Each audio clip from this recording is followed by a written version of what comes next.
La Robusta merupakan sebuah perniagaan yang ditubuhkan pada Oktober 2020. Nama La Robusta ini telah diambil berdasarkan nama saintifik kopi Robusta dan kopi Liberica. Hasil gabungan nama saintifik dua kopi ini terhasilnya La Robusta. Perniagaan La Robusta ini telah disita oleh 7 orang rakan kongsi di Sintok, Kedah. Perniagaan La Robusta ini ialah sebuah perniagaan yang menghasilkan pelbagai minuman berasaskan kopi dan pelbagai aneka makanan. Pengurusan dalam La Robusta. Terdapat 5 sumber pengurusan yang digunakan oleh La Robusta. Antaranya ialah sumber kewangan atau modal. La Robusta menggunakan sumber kewangan dengan cekap dan merancang strategi kewangan yang teratur seperti bajet tahunan. Hal ini untuk mengelakkan sebarang pengaliran wang yang berlebihan berlaku. Seterusnya, sumber bahan mentah. La Robusta menggunakan bahan mentah iaitu biji kopi yang berkualiti dan diperolehi dari pembekal yang dipercayai. Biji kopi ini lebih dikenali sebagai kopi Robusta dan kopi Kona iaitu kopi Liberica. Sumber pengurusan yang ketiga ialah sumber teknologi. La Robusta menggunakan mesin kopi yang sangat canggih dan moden. Mesin ini mampu menghasilkan sebut kopi yang terbaik dan mampu menampung jumlah pesanan oleh pelanggan.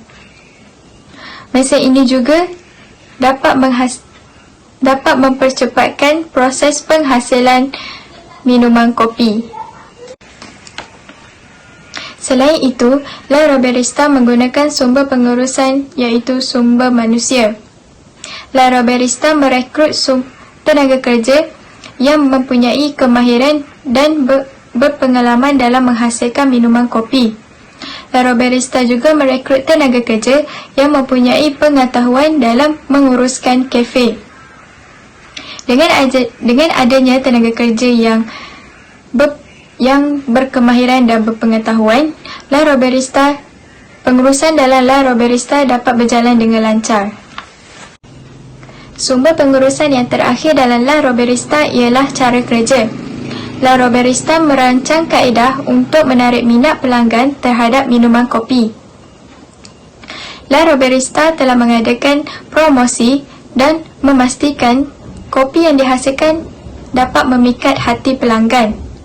La Robusta juga menyediakan perkhidmatan yang terbaik untuk pelanggan supaya La Robusta menjadi tumpuan utama untuk pelanggan mencari minuman kopi. Assalamualaikum warahmatullahi wabarakatuh dan salam sejahtera. Nama saya Siti Zahira Husnia binti Ahmad, nombor Biswik 2776618. Di sini saya ingin membentangkan mengenai pengurusan. Pengurusan bermaksud penyelarasan dan pentadbiran dengan menggunakan sumber yang ada secara cekap dan berkesan. Ia bagi mencapai matlamat yang telah ditetapkan oleh sesebuah organisasi. Terdapat 4 proses pengurusan. Yang pertama ialah merancang, yang kedua ialah mengatur, ketiga mengarah dan keempat ialah mengawal. Terdapat 5 sumber pengurusan. Yang pertama ialah sumber modal dan kewangan, yang kedua ialah sumber bahan mentah, ketiga manusia, keempat teknologi dan yang terakhir ialah cara kerja. Pengurusan dalam La Robusta. La Robusta ini merupakan sebuah organisasi yang menyediakan menu minuman khususnya kopi kepada para pelanggan. Kami bagi pihak pengurusan La Robusta ini membuat penyelarasan dengan cekap dan berkesan dengan gabungan ahli organisasi bagi mencapai matlamat yang telah kami tetapkan. Hai dan Assalamualaikum. Nama saya Siti Nur Atika binti Muhammad Saidi. Nombor metrik yang diberi ialah 277610. Saya dari grup I kumpulan 10.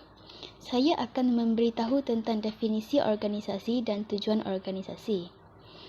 Organisasi ini boleh dibahagikan kepada 4 bahagian, iaitu bahagian pertama ialah pengertian organisasi, tujuan organisasi, ciri-ciri organisasi dan unsur-unsur organisasi.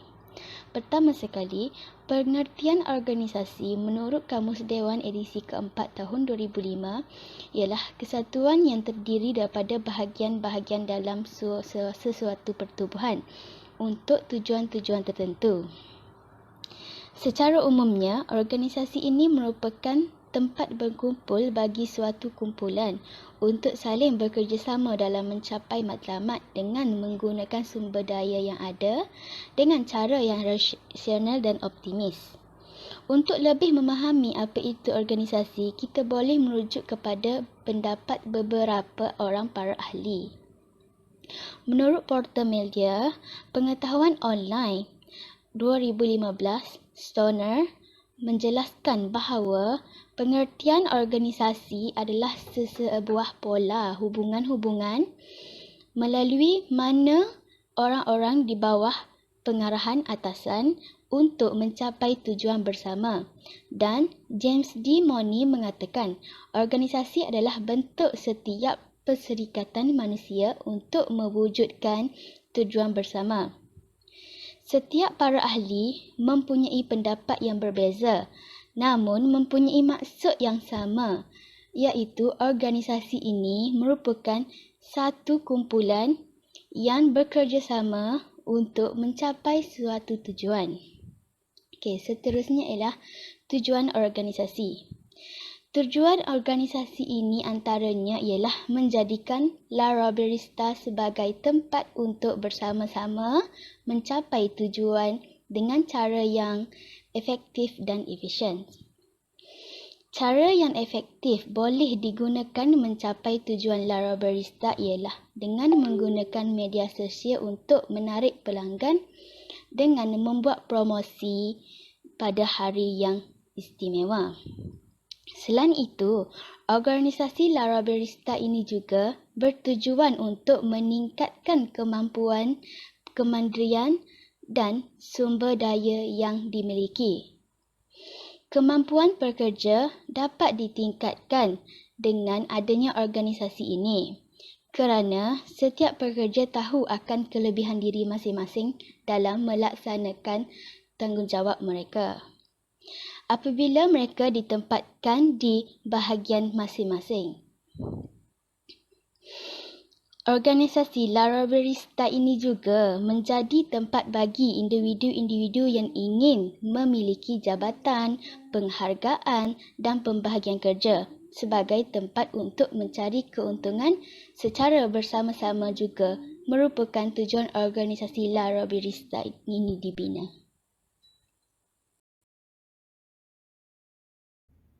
Assalamualaikum warahmatullahi wabarakatuh dan selamat sejahtera. Nama saya Nursyarah binti Yahya, nombor matrik 277611.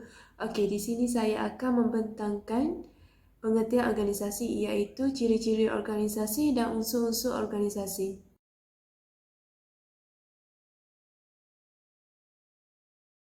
Ciri yang pertama ialah mempunyai tujuan.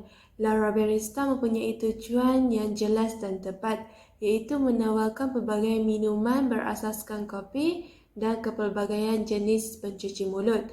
Contohnya, La Roberista telah menawarkan pelbagai jenis pencuci mulut yang mempunyai pelbagai rasa kepada pelbagai jenis golongan sama ada kanak-kanak, remaja maupun dewasa.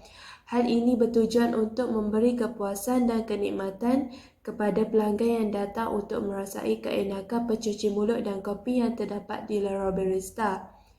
Kepelbagaian makanan dan minuman ini menarik perhatian dan minat pelanggan untuk datang ke La Roberista.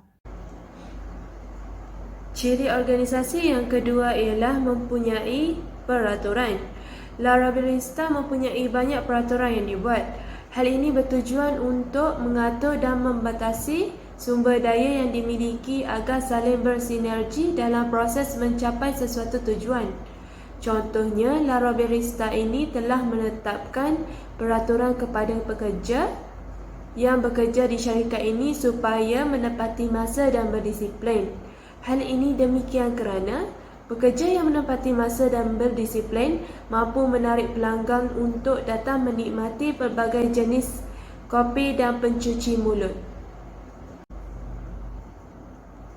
Ciri organisasi yang terakhir ialah pembahagian tugas.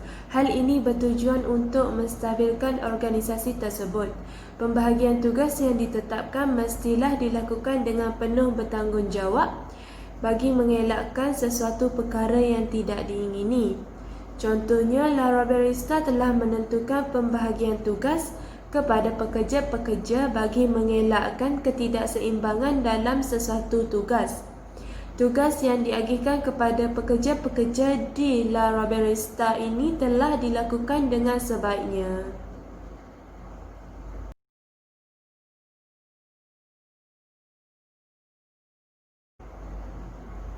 Seterusnya, unsur-unsur organisasi yang terdapat di La Roberista. Yang pertama ialah kerjasama ataupun teamwork. Sesebuah organisasi dapat mencapai tujuan dan matlamat apabila pekerja-pekerja dapat menjalankan tugas yang diberikan dengan penuh bekerjasama dan tanggungjawab. Contohnya, sumber manusia dalam La Roberista bekerjasama antara satu sama lain dalam melakukan tugas dan tanggungjawab. Misalnya dalam melakukan proses menghasilkan kopi dan pencuci mulut. Hal ini dapat memudahkan sesuatu urusan serta dapat melancarkan proses sesebuah organisasi. Unsur organisasi yang terdapat di La Roberista yang terakhir ialah tujuan ataupun goal. Dalam sesebuah organisasi selalu ada tujuan atau sasaran yang ingin dicapai bersama-sama, baik dari sisi prosedur, program, pola hingga hasil akhir daripada pekerjaan sesebuah organisasi. Contohnya, La Roberista mempunyai tujuan yang jelas, iaitu memenuhi kepuasan pelanggan-pelanggan yang datang ke kafe. Tujuan La Roberista dicapai bersama-sama apabila sumber manusia dalam syarikat saling bertanggungjawab dan bekerjasama dalam mencapai matlamat dan tujuan tersebut. Misi ialah menyatakan sebab sesuatu organisasi itu ditubuhkan berdasarkan matlamat yang dinyatakan dalam visi. Misi ini penting bagi menentukan hala tuju organisasi. Visi pula ditetapkan bagi mencapai matlamat jangka masa panjang. Visi ini penting kerana ia mampu mendorong pekerja serta kaki tangan organisasi untuk mencapai matlamat yang ditetapkan oleh organisasi. Objektif merupakan satu matlamat jangka masa panjang serta jangka masa sederhana yang perlu ditetapkan oleh organisasi. Objektif juga menyatakan matlamat dengan lebih mendalam. Selain itu, objektif juga perlu mengambil kira pelbagai faktor yang ditetapkan dalam organisasi. Misi La Roberista ialah menjadikan keanekaan kopi La Roberista sebagai satu ukuran untuk meningkatkan kepuasan pelanggan. Selain itu, memastikan standard yang tinggi terhadap pemilihan kualiti kopi yang disediakan di La Roberista dalam kalangan masyarakat. Visi La Roberista ialah mencipta nilai yang tinggi terhadap kualiti kopi La Roberista yang digunakan walaupun orang ramai tidak mengetahui perniagaan yang dijalankan oleh La Roberista dengan jelas. Objektif La Roberista ialah mendirikan kelengkapan dan kemudahan yang sempurna di kafe La Roberista bagi memastikan keselesaan pelanggan. Kedua, memastikan segala bahan dan alat yang digunakan sentiasa dijaga dengan teliti bagi melindungi kualiti hidangan yang disediakan. Ketiga, menempah nama La Roberista dalam kalangan masyarakat di Malaysia tanpa mengira golongan umur dan kaum. Fungsi pengurusan iaitu perancangan, pengorganisasian, pemimpinan dan pengawalan. Perancangan merupakan proses menetapkan matlamat dan menentukan tindakan yang perlu diambil untuk mencapai matlamat organisasi. Kita telah merancang dan membuat keputusan untuk memilih La Roberista sebagai nama syarikat kita. Struktur organisasi yang digunakan ialah struktur organisasi matrix. Produk yang disediakan kepada pelanggan La Roberista ialah minuman, biskus dan pencuci mulut. Perkhidmatan yang disediakan di La Roberista ialah perkhidmatan pandu lalu dan perkhidmatan penghantaran makanan. 4 jenis budaya perusahaan telah diusahakan dalam La Roberista. Budaya POA diadakan untuk menjadikan organisasi sebagai satu keluarga besar, dan budaya advokasi diadakan untuk mendorong pekerja berfikir secara kreatif dengan menghasilkan produk dan perkhidmatan yang lebih baik dan menarik kepada pelanggan. Dan menjalankan budaya pasar adalah untuk memastikan organisasi mempunyai kestabilan dan kawalan yang kukuh terhadap persaingan persekitaran luaran. Dan akhirnya, budaya hierarki diadakan untuk memberi perhatian kepada struktur dalaman dengan melalui rantai perintah yang jelas dan pelbagai pengurusan yang memisahkan pemimpin dan pekerja. Strategi pemasaran yang akan digunakan di La Roberista adalah pemasaran melalui media sosial, strategi promosi, dan penggunaan gamification dalam pemasaran. Kita akan memuat naik video atau gambar produk melalui media sosial seperti Facebook dan YouTube. Selain itu, strategi promosi yang akan digunakan oleh kita adalah kad ahli dan voucher berhantaran makanan. Seterusnya, penggunaan gamification di La Roberista adalah pelanggan dapat memperoleh mata ganjaran pada setiap kali pembelian, dan mereka dapat menembus mata ganjaran ini dengan hadiah tertentu supaya dapat mendorong pelanggan untuk membeli produk berulang kali.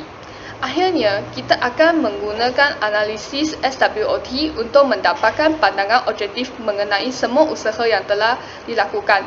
Sebagai contoh, kita akan mengetahui kelebihan dalaman dan kelemahan dalaman syarikat serta dapat mengenal pasti peluang luaran dan ancaman luaran melalui analisis SWOT. Fungsi pengorganisasian adalah membentuk struktur organisasi yang melibatkan semua sumber daya dalam organisasi untuk mencapai matlamat organisasi. Untuk memahami keperluan pekerja semasa, organisasi perlu membuat analisis pekerjaan terlebih dahulu dan kemudian menulis deskripsi dan spesifikasi pekerjaan. Analisis pekerjaan boleh didefinisikan sebagai menganalisis elemen asas pekerjaan tersebut. Proses penulisan deskripsi pekerjaan dan spesifikasi pekerjaan dapat membantu pengurus mengambil tenaga kerja yang dapat menjalankan tugas dengan baik. Oleh itu, pengurus La Roberista dapat mengatur posisi jawatan mengikut bakat pekerja. Sebagai contoh bagi mengamalkan keperluan pekerja masa depan adalah La Roberista mungkin menghadapi masalah seperti persaraan pekerja atau peletakan jawatan oleh pekerja pada masa akan datang. Dalam situasi ini, pengurus La Roberista perlu merekrut pekerja baru yang mempunyai kriteria yang sama dengan pekerja lama bagi memenuhi skop kerja jawatan yang telah dikosongkan. Dengan ini, masalah persaraan pekerja atau peletakan jawatan oleh pekerja tidak akan memutuskan perjalanan aktiviti tersebut kerana kita sudah mempunyai rancangan penyelesaian awal untuk masalah tersebut. Bagi perekrutan dalaman dan perekrutan luaran, proses perekrutan dalaman dapat membantu pengurus La Roberista untuk memotivasikan pekerja untuk bekerja lebih keras supaya boleh mendapatkan lebih pekerjaan dan mengurangkan kos pengeposan pekerjaan dan kos khusus latihan pekerja. Media sosial seperti Facebook, Instagram atau YouTube dapat digunakan sebagai alat perekrutan luaran bagi La Roberista. Bagi proses pemilihan, pengurus La Roberista dapat mengetahui maklumat latar belakang berkaitan pemohon kerja melalui resume mereka. Pengurus akan menjalankan temu duga seperti temu duga tidak berstruktur, temu duga situasi atau temu duga tingkah laku. Pengurus La Roberista akan menguji calon temu duga dengan berbagai jenis ujian pekerjaan seperti ujian kemampuan, ujian prestasi, ujian kepribadian dan sebagainya. Okey, selamat sejahtera. Nama diberi Ghost Zinho dengan nombor matriks 277609. Okey, dalam tugasan ini saya akan membentangkan tentang kepimpinan iaitu leadership dan juga kawalan atau control dalam La Roberista.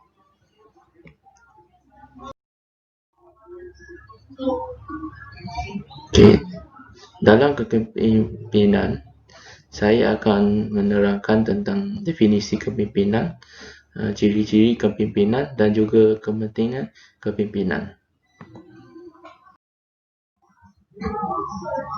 Okay, definisi kepimpinan. Keupayaan memimpin yang merujukkan kepada sikap seseorang itu dalam memimpin suatu organisasi atau badan. Ya, seterusnya ciri-ciri kepimpinan. Ciri kepimpinan yang pertama saya akan bagi ialah bertanggungjawab. Bertanggungjawab merupakan satu sikap yang sangat penting kepada seseorang dalam menjalankan tugas. Okey, sikap bertanggungjawab ini jika terdapat kepada seseorang individu, mereka akan menjalankan tugasan mereka dengan penuh amanah dan ikhlas. Dan jika terdapat kesilapan atau kelemahan, mereka akan melakukan penambahbaikan atau membaiki semula apa yang telah tersilap. Contohnya, jika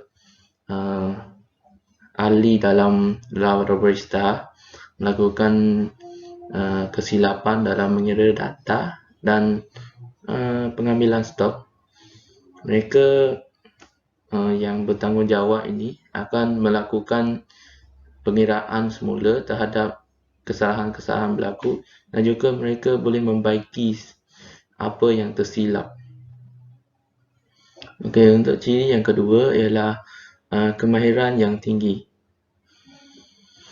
Kemahiran yang tinggi sangat penting pada era Industrian 4.0, terutamanya melibatkan teknologi, kemahiran yang melibatkan komunikasi dan kemahiran pemikiran kritikal.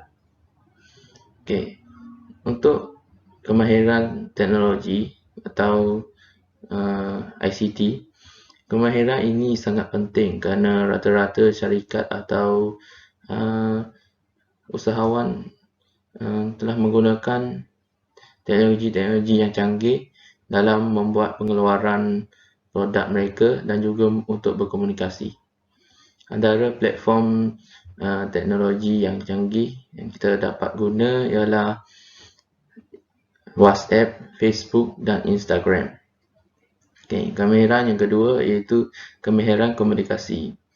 Kemahiran komunikasi sangat penting juga supaya kita dapat berkomunikasi dengan baik dengan semua ahli dalam syarikat. Okay. Kemahiran komunikasi ini penting sebab apa? Sebab kemahiran ini dapat membolehkan semua ahli untuk menyebarkan maklumat dengan jelas dan tepat.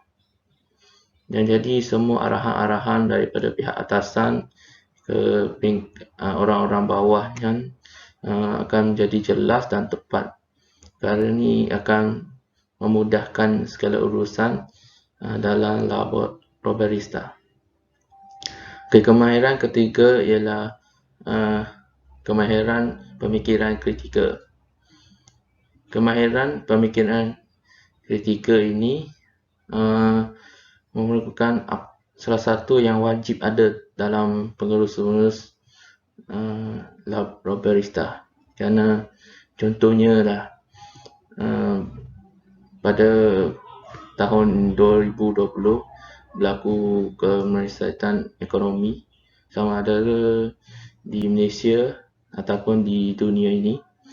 Jadi pengurus-pengurus ini perlulah membuat perbincangan dan mereka perlu bijak untuk mengenal pasti cara yang terbaik untuk menstabilkan ekonomi dan perniagaan La Roberista.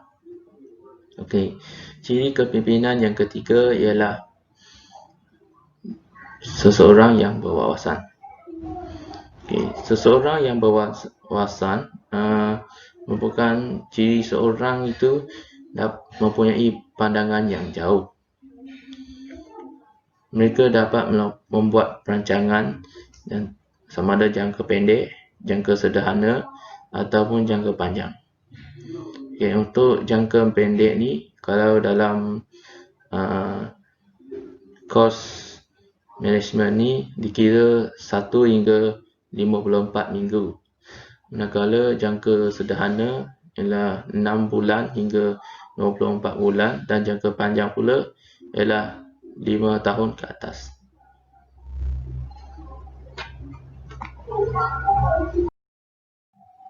Untuk kepentingan kepimpinan pula,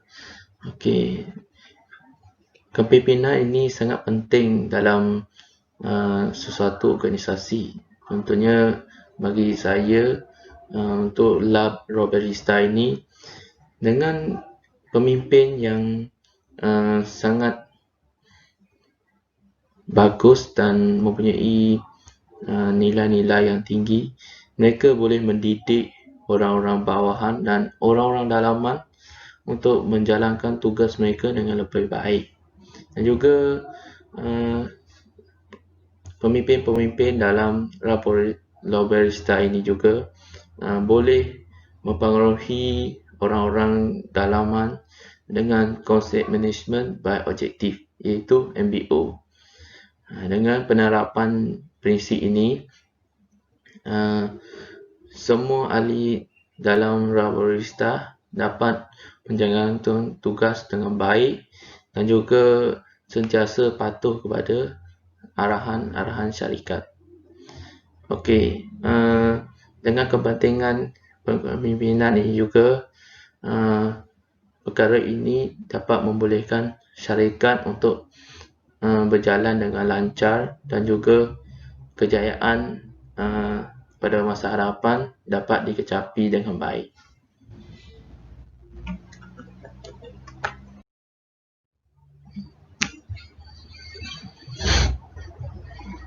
Untuk kawalan. Dalam kawalan ini, saya akan memberi penjelasan itu definisi kawalan, kepentingan kawalan dan juga proses kawalan.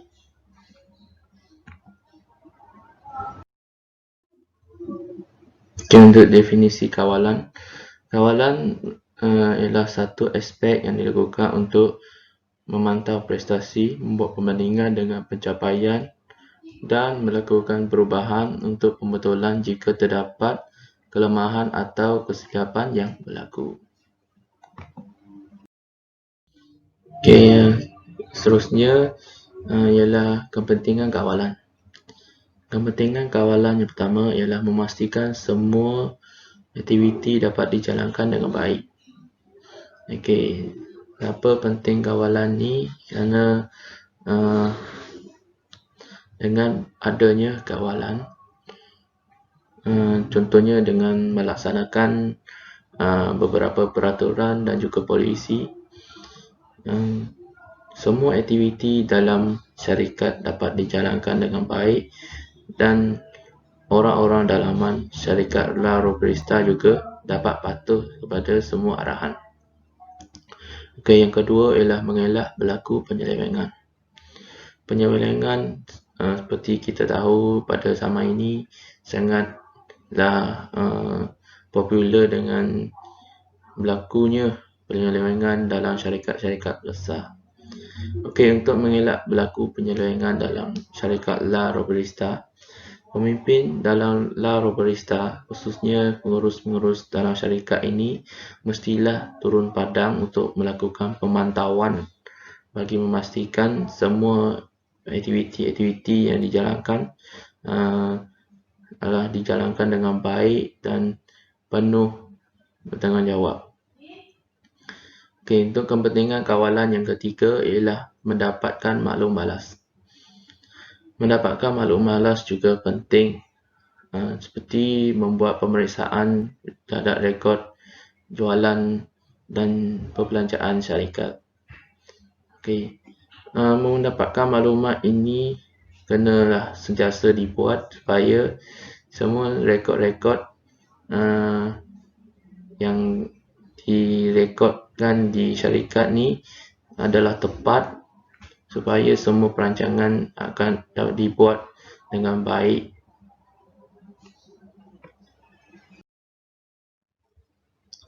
Untuk proses kawalan.